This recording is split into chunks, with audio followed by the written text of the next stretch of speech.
Started. This is called A Ship to Cross the Sea of Suffering.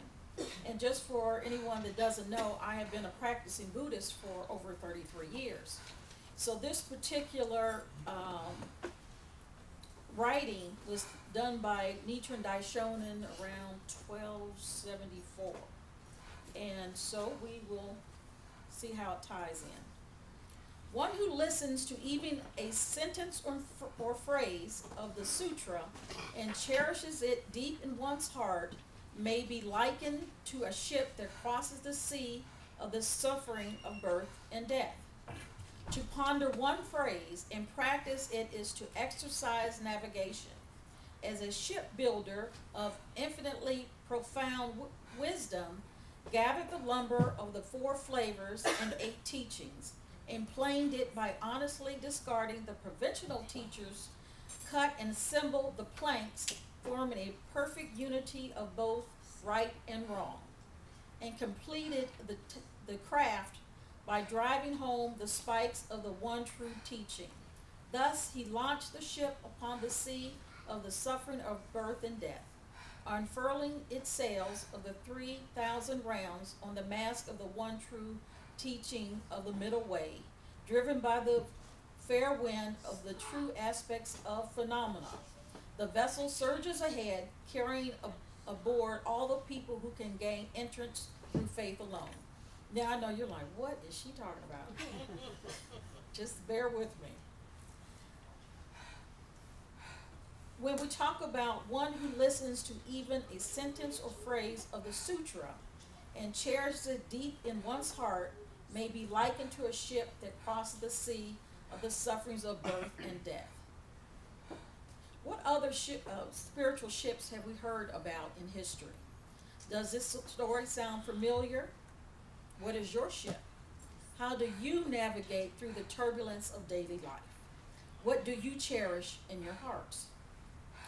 Now, to construct your ship, you first need a qualified shipbuilder, one who has the wisdom and experience as a shipbuilder. Because if you've only built bird cages, there is reason to be concerned. And now, how many of you have seen the movie Evan Almighty? Hands? Loved it, loved it, loved it. I thought it was so funny. Now, as much as it was funny, it still provided a lesson about one's heart and inner guidance, and to step out on faith to do that which we are called upon to do. Again, it's about providing a lesson of following one's heart and inner guidance. Because sometimes we get messages to do things and everybody else around you is looking at you like you're crazy. You may be, but if you feel that this is what you're supposed to do, you're going to do it anyway. So first we get our shipbuilder. And then next we need to gather our supplies, especially lumber, because lumber is our fundamental teachings of our faith. And this is discarding all that does not resonate with us, because coming from different religious backgrounds, you know, some stuff just did not make sense. It's like, yeah, okay, but no, I don't believe it. So when we're gathering our lumber and we're gathering our supplies, we're able to discern what works for us, what doesn't. So then we assemble all the various parts. We're taking from here and there and forming a perfect unit of all that is needed. When we finish, we make sure that all the spikes are perfectly placed to hold the ship together. Once the ship has been constructed with all the faith, discernment, and wisdom, it's time to launch our ship. We open the sails and wait for the wind to take us away. Each and every day we will be tossed around by our daily life and living. However, with the right ship, you will be able to navigate through any storm that comes your way. The end. Or so I thought when I wrote this about 3 weeks ago.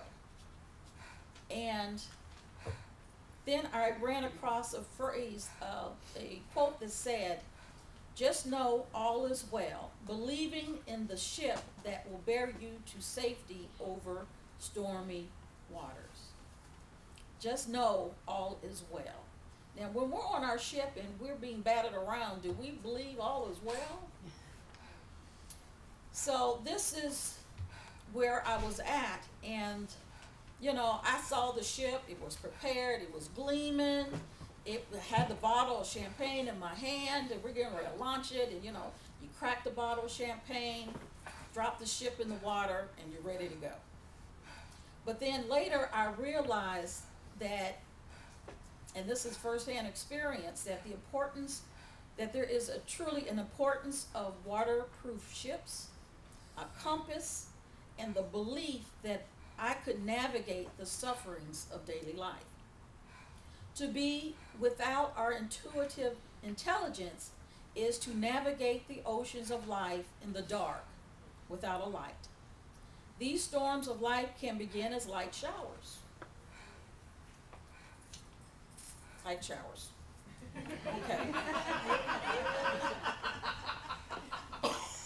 You know, we get misled by half-truths, false perceptions, fears and projections, manipulated by appearances, and crushed by unexpected disappointments, and the storm gathers strength. You know, sister don't like to get her hair wet. So,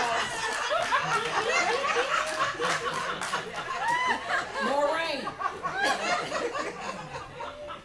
Now, if you don't have a compass, we may find ourselves drowning in the darkness of our own misinformed and confused perceptions.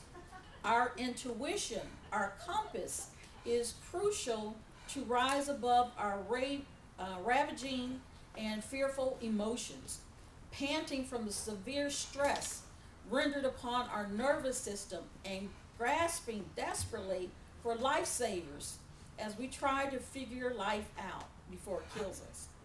Now, speaking of lifesavers, had some health issues, doctors working with me, and I believe doctors are lifesavers. But you know, you also have to have discernment. I started reading all these slips they put in with your medicine.